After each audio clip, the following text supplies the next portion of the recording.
Games of गद्दी आप देख रहे हैं, आपके साथ मैं हूं चांदनी धवन और बात करेंगे आज संसद में भी मथुरा और वृंदावन का मुद्दा उठा। संसद में बीजेपी सांसद डॉक्टर मनोज राजौरिया ने सवाल किया था कि सरकार काशी मथुरा के मंदिरों के संरक्षण और विकास पर क्या कर रही है। इसका जवाब मीनाक्षी लेखी ने दिया है। वैसे इस सवाल के मायने समझने की जरूरत है, क्योंकि ये विवाद इस महीने की शुरुआत में ही केशव प्रसाद मौर्य ने ट्वीट करके उठाया था। अयोध्या और काशी में भव्य मंदिर निर्माण जारी है और मथुरा की तैयारी है। केशव प्रसाद मौर्य के इस बयान से साफ हो गया था कि बीजेपी एक बार फिर अयोध्या, मथुरा, काशी के एजेंडे पर ही चुनाव लड़ना चाहती है। तभी से यूपी में मथुरा का मुद्दा चुनावों के लिहाज से काफी अहम हो गया है। इसलिए मथुरा को लेकर एक के बाद एक नई बातें भी सामने आ रही हैं।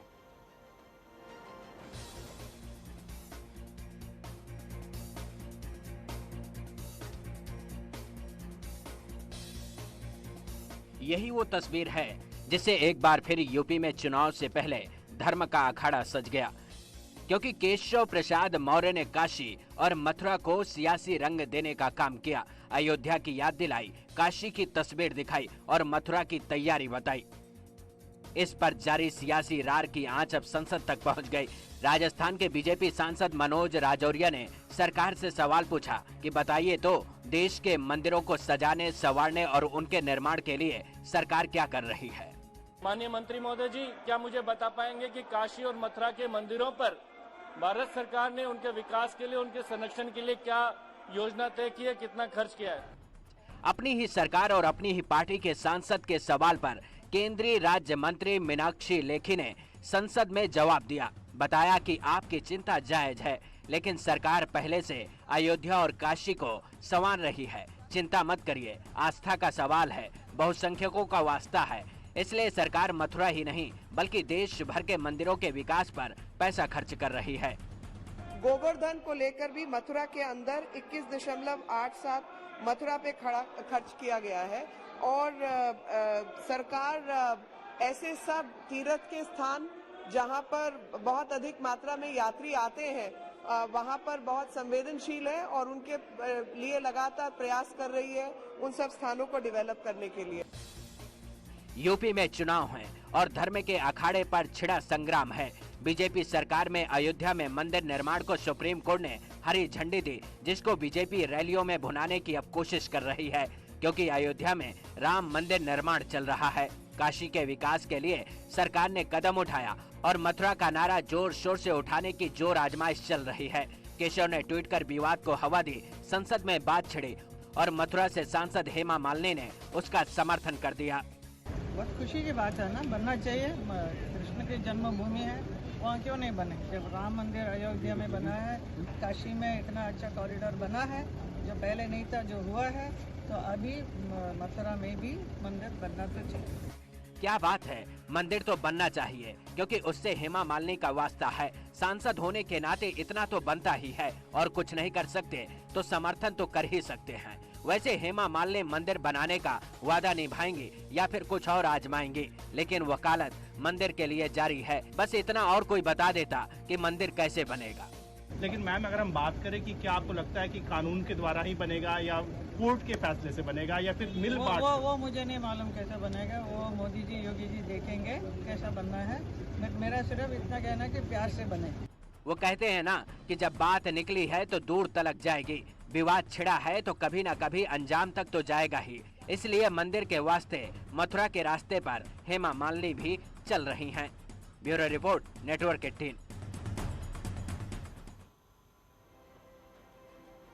तो देश में पर्यटन को बढ़ावा देने के लिए उन स्थानों के विकास पर फोकस किया जा रहा है जहां पर्यटकों को अच्छी खासी जो है वो भीड़ जुटती है, और इसी कार्यक्रम के तहत सरकार प्रसार स्कीम के तहत ही मंदिरों के विकास पर जोर दे रही है। इस बात की जानकारी विदेश और संस्कृति राज्य मंत्री मीनाक्षी लेखी ने संसद में इस बात की जानकारी दी। उन्होंने क्या कुछ कहा ये आपको बताते हैं। अब देखिए, समझाते हैं आपको। यहाँ पर मंदिर के लिए खर्च जो हो रहे हैं वो सरकारी खर्च कितने हैं।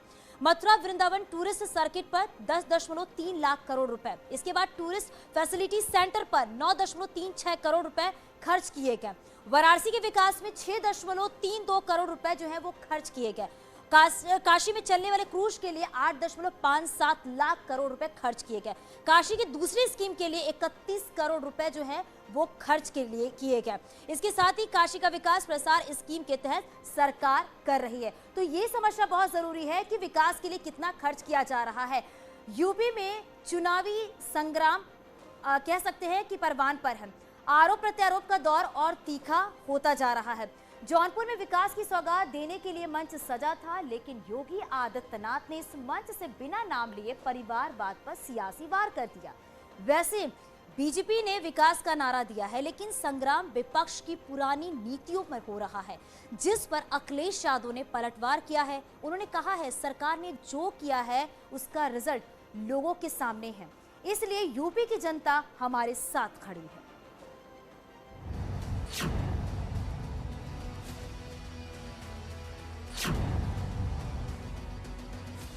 यूपी में 2022 में दम दिखाने के लिए सियासी दल जमीन पर उतर चुके हैं। सत्ता हो या फिर विपक्ष, हर कोई जनता के बीच से सत्ता की दावेदारी के लिए ताल ठोक रहा है। सत्ताधारी पार्टी होने के नाते बीजेपी भी फिर से वापसी के लिए लगातार प्रचार प्रसार में जुटी हुई है। वैसे तो जौनपुर वासियों को मुख्यमंत्री योगी आदित्यनाथ 573 करोड़ रुपए की सौगात देने गए थे, लेकिन विपक्ष पर सियासी वार करने से नहीं चुके। वंशवाद के आधार पर जिन लोगों ने प्रदेश के नौजवानों के जीवन के साथ खिलवाड़ किया, किसानों को बदहाल किया, गरीबों की रोजी रोटी पर डकैती डालने का कार्य किया, जाति के नाम पर आपस में लड़ाने का कार्य किया, पेशेवर माफिया और अपराधियों को सत्ता का सरपरस्त बना करके व्यापारियों की संपत्ति पर कब्जा करने और उद्यमियों को उजाड़ने का कार्य किया। वे लोग विकास नहीं करा सकते थे, नहीं करा सकते थे। और ये लोग विकास की उनकी सोच ही नहीं थी, तो कैसे कराते? आरोप प्रत्यारोप का दौर जारी रहेगा। सरकार के जातिवादी आरोपों पर अखिलेश यादव ने पलटवार कर दिया। उन्होंने आरोप लगाया कि सरकार की नीतियों में जातिवाद की साफ तस्वीर दिखाई देती है। जो मुख्यमंत्री भेदभाव करता हो, जात के आधार पर फैसला लेता हो, जो मुख्यमंत्री ठोगोराज की बात करता हो, जो मुख्यमंत्री की भाषा इतनी खराब हो जिसकी आप कल्पना नहीं कर सकते हैं, जो मुख्यमंत्री लगातार सदन को गुमराह करता हो, उस मुख्यमंत्री से और उस पार्टी की सरकार से कैसे उम्मीद करोगे कि वो राम राज्य लाएंगे? वैसे अखिलेश यादव चाहे जो आरोप लगा लें, लेकिन इन आरोपों के बीच सरकार ने दावा किया है कि उनकी सरकार ने रोजगार के अवसर पूरी पारदर्शिता के साथ दिए हैं। आज तो हम लोग लगभग 5 वर्ष में 5 लाख नौजवानों को प्रदेश के अंदर सरकारी नौकरी देने की स्थिति में है और 5 लाख लोगों को सरकारी नौकरी दी गई। कोई नहीं कह सकता किसी नौकरी पे किसी ने पैसा मांगा हो, कोई सिफारिश भी नहीं कोई कर सकता। ईमानदारी के साथ प्रदेश के नौजवानों को उनका हक देने का कार्य जो संकल्प था, उस संकल्प को आगे बढ़ाने का कार्य किया गया। इस दावे पर अखिलेश यादव ने अपने तरीके से चुटकी ली है। उन्होंने कहा कि सरकार जो दावा कर रही है उसका रिजल्ट क्या है। बाबा मुख्यमंत्री जी कहते हैं कि 24 घंटे काम करते हैं, तो 24 घंटे काम करते हैं इसीलिए तो बेरोजगारी है उत्तर प्रदेश में। 24 घंटे काम करते हैं इसीलिए तो किसानों की आय दोगुनी नहीं हुई। 24 घंटे मुख्यमंत्री जी काम करते हैं इसीलिए तो बिजली का बिल महंगा आ रहा है।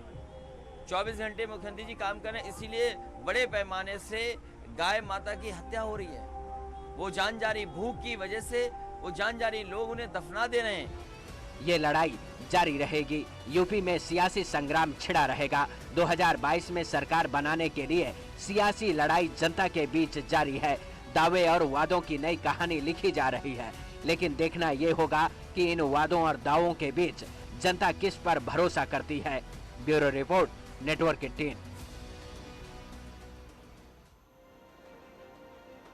वैसे इस मौके पर केंद्रीय सड़क एवं परिवहन मंत्री नितिन गडकरी भी मौजूद थे, क्योंकि विकास की योजनाओं में यूपी में सड़कों का जाल बिछाने का रोड मैप जनता के बीच रखना था। अब साथ में आपको ये भी समझाते हैं कि क्या कुछ है वो, क्योंकि आज सीएम योगी आदित्यनाथ जौनपुर में थे, उन्होंने बड़ी सौगात दी है, वो भी आपको बताते हैं कि क्या सौगात दी है सीएम योगी आदित्यनाथ ने। 573 करोड़ की योजनाओं का शिलान्यास किया गया, 442 करोड़ की योजनाओं का शिलान्यास किया गया, जौनपुर में थे, और 130 करोड़ की योजनाओं का उद्घाटन किया गया। ये बड़ी सौगात दी गई और इसके साथ ही साथ NNH 128 पर ब्रिज का शिलान्यास भी किया गया। इसके बाद आपको बता दें कि जौनपुर को क्या मिला, 573 करोड़ की जो योजनाएं थी उसकी जो बड़ी सौगात थी वो आज मिली है। इसके बाद 442 करोड़ की योजनाओं का शिलान्यास भी किया गया। तो एक बड़ी सौगात मिली है सीएम योगी आदित्यनाथ की तरफ से, और इसी दौरान वहां पर नितिन गडकरी भी मौजूद थे। और आपको बता दें कि और यहाँ यह भी है कि किसके लिए क्या कुछ किया गया, हर वर्ग के लिए योजना बनाई गई। इसके बाद कोरोना संकट काल में काम किया गया, उसकी भी बात यहाँ पर की गई। इसके साथ ही फ्री टेस्ट, फ्री उपचार और फ्री वैक्सीन भी दी जा रही है, उसका भी जिक्र यहाँ पर किया गया। गरीब लोगों को फ्री अनाज भी दिया गया, उस बात का भी यहाँ पर जिक्र किया गया। गरीब लोगों के लिए कितना काम किया गया है, डबल इंजन की सरकार ने जो काम किया गया है उसका भी यहाँ पर जिक्र किया गया, और हर वर्ग के लिए क्या कुछ किया गया ये भी हम आपको ग्राफिक्स के जरिए समझा रहे थे। तो यूपी में समाजवादी पार्टी के नेताओं के ठिकानों पर इनकम टैक्स की छापेमारी को लेकर सियासी विवाद जो है वो हो गया है। अखिलेश यादव ने बीजेपी पर पलटवार करते हुए कहा कि बीजेपी कांग्रेस की तर्ज पर चल रही है और आज की बीजेपी सरकारी संस्थाओं के जरिए चुनाव लड़ रही है।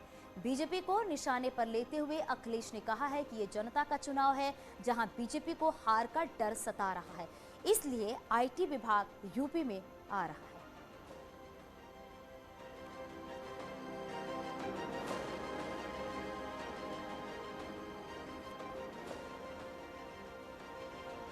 तो इस आरोप में यूपी बीजेपी ने पलटवार किया है और अपने ट्वीट में लिखा है कि जो लोग 2017 से पहले बड़े पदों का दुरुपयोग कर पैसे छापा करते थे वो आजकल छापा शब्द कान में आते ही छटपटाने लगते हैं। तो ये पलटवार किया गया। कार्यालय के ठीक सामने लगाई गई एक होर्डिंग लोगों में चर्चा का विषय है। होर्डिंग का विषय वस्तु आईटी की ऋण से संबंधित है। ठीक पीछे मेरे वो होर्डिंग है और साफ तौर से आप होर्डिंग को जब आप देखेंगे उसमें पाएंगे कि समाजवादी पार्टी के राष्ट्रीय अध्यक्ष अखिलेश यादव का एक फोटो चस्पा है। साथ ही उसमें लिखा गया है कि हमारे पास अखिलेश हैं, भाजपा के पास इनकम टैक्स, सीबीआई, ईडी है। साथ ही इस होर्डिंग में इस बात की तरफ इशारा किया गया है income tax plus CBI plus ED equal to BJP. Samajwadi Party कार्यकर्ता की तरफ से लगाई गई ये होर्डिंग लोगों में चर्चा का विषय है, क्योंकि परसों जिस तरह से समाजवादी पार्टी के लोगों से जुड़े हुए तमाम जगहों पर आवासों पर छापेमारी की गई है और अभी भी इनकम टैक्स की छापेमारी वहां पर चल रही है, लेकिन क्योंकि सियासी माहौल है तो ऐसे में सियासी माहौल के बीच में सियासी होर्डिंग का होना भी बेहद जरूरी हो गया था। कैमरा पर्सन अनिल के साथ अलाउद्दीन, न्यूज़ 18 लखनऊ। और यहां रुकेंगे, छोटा सा ब्रेक के लिए जल्द लौट